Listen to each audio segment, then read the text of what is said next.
Përshëndetje të nderuar miq, ja ku po takohemi sërish së bashku për të ndarë lajmin e fundit, Egli dhe Kosova, çfarë është, dashuri apo strategji?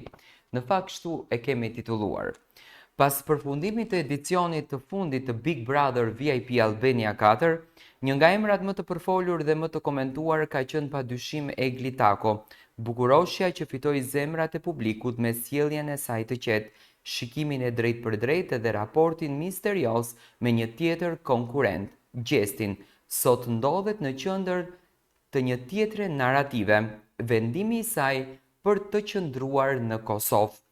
Prej disa javësh mediat në Kosovë po trajtojnë këtë vendimin si një zhvendosje të qëllimshme dhe të lidhur ngushtë me marrëdhënien e ndërlikuar me Gjestin. Tituesi, Egli nuk i ndahet Kosovës, vendosi të jetoj për inat të Gjestit, apo zgjedhja e saj është akmarrje heshtur, po qarkullojnë gjërësisht në portale, por çfarë qëndron vërtet pas këtij qëndrimi? Dua pak ta komentoj këtë. E para njëherë, Egli nuk është në Kosovë për inat të Gjestit, sepse ajo nga lëvizjet që bën e tregon që e ka punën në rregull me Gjestin. Tani nëse ne duam të fitojmë lek pafund edhe të bëjmë tituj bombastik, për të gënjur publikun, për të krijuar hamendësime, për të krijuar pikpyetje, për të krijuar dinamizëra interesante, kjo është pjesë e medias, por që Egli nuk është për inat të dikujt as pak. Egli nuk tha që unë do të jetoj në Prishtinë. Egli tha që unë i kam besuar famën time, suksesin tim, karrierën time SBS-it, dhe këtë besim ja ka bërë dhe Luizi, i cili jeton në Tiranë me Kiarën. Këtë besim ja ka bërë edhe shumë artistë të tjerë që tashmë nuk më kujtojnë emrat, që jetojnë në Shqipëri, nuk jetojnë në Kosovë.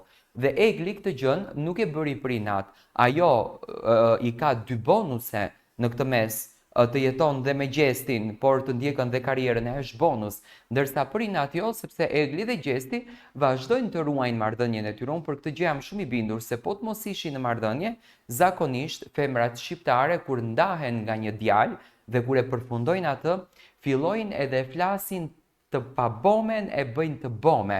Dhe pikërisht kjo është fakti që Egli nuk është se është e mërzitur, apo është e thyer, apo është e zhgënjur. Ajo është shumë e lumtur për këtë nisëm që ka bërë. Ka nga ata që mendojnë se vendimi i Eglit për të qëndruar në Kosovë është një mënyrë për të qëndruar afër Gjestit, pavarësisht se ata nuk janë parë së bashku në publik që pas daljes nga Big Brother VIP. Ky version ngrihet mbi hipotezën se ata janë ende në një raport të veçantë, por e kanë zgjedhur vetë që të mos e bëjnë publike. Afërsia gjeografike mund të jetë një kompromis mes tyre, qëndrimi pranë pa ekspozim. Në favorin e kësaj ideje flasin.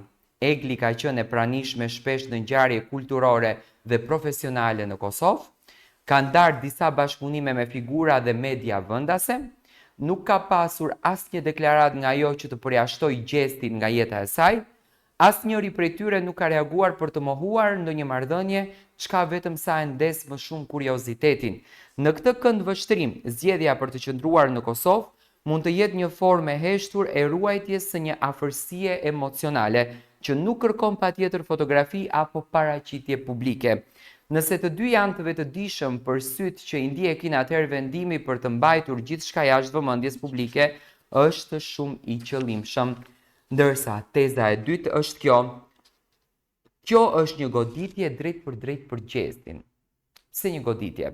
Për të qenë një goditje, kjo tjetra duhet jetë e ndarë. Ajo nuk është e ndarë që të godet, por kjo është një mundësi për të qenë më afër me Gjestin, kjo është okay. Nga ana tjetër, spekulimet e fundit që po qarkullojnë fuqishëm në mediat kosovare janë më të ashpra. Egli qëndron në Kosovë për inat të Gjestit dhe një fakt i vetëm, por shumë domethënës, është duke u përmendur në mënyrë të vazhdueshme. Ajo ka zgjedhur të bashkëpunojë me produksionin SBS, i cili njihet si konkurrent i drejt për drejt i produksionit ku bashkëpunon Gjesti. Kjo është gabim. Nga që Jetmiri dhe Bonarti asnjëherë në karrierën e tyre artistike nuk e kanë thënë që ne kemi ndonjë problem me njëri tjetrin, por tani ato luftojnë për të patur sa më shumë këngëtar, se ato këtë gjë kanë interes, e kanë biznes, është biznesi i tyre, por nuk do të thotë që këngëtarët e Jetmirit apo të Bonartit bëjnë luftë mes njëri tjetrit.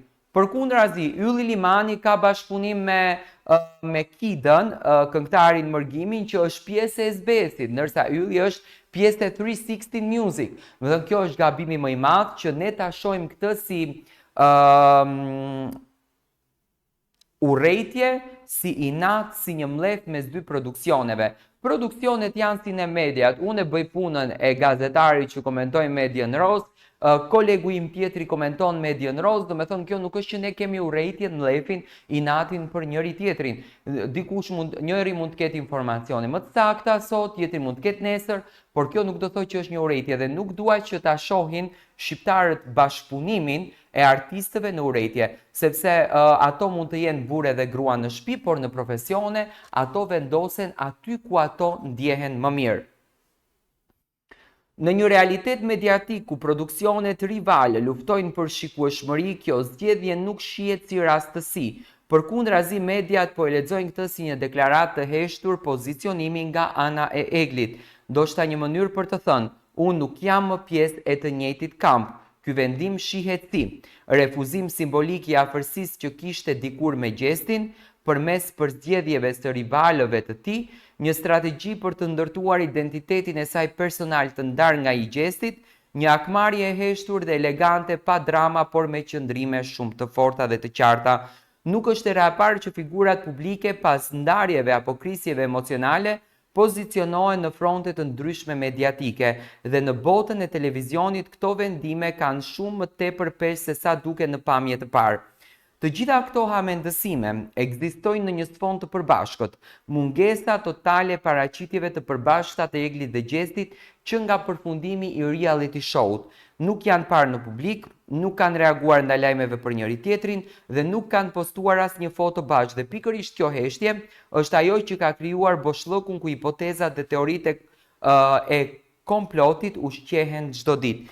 Egli është padyshim një prej figurave më të ndjekura të pas Big Brotherit dhe çdo lëvizje e saj analizohet, krahasohet dhe komentohet qoftë si afërsi e qëllimshme me Gjestin apo si një pozicionim i qëllimshëm kundër tij.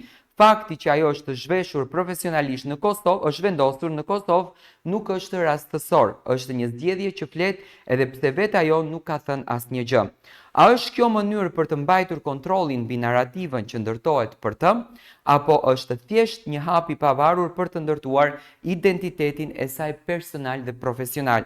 Kjo mbetet për tu parë, por një gjë është e sigurt. Në lojën e famës jo gjithmonë fiton ai që flet më shumë. Shpesh më të fortë janë ata që flasin në heshtje dhe veprojnë. Në fakt, këto janë më shumë që fliten për Gjestin dhe për Eglin, pikpyetjet janë shumë të mëdha sepse ato nuk postojnë një foto bashkë, në momentin kur do nxjerrin fotot, do të jetë edhe e vërteta në pak.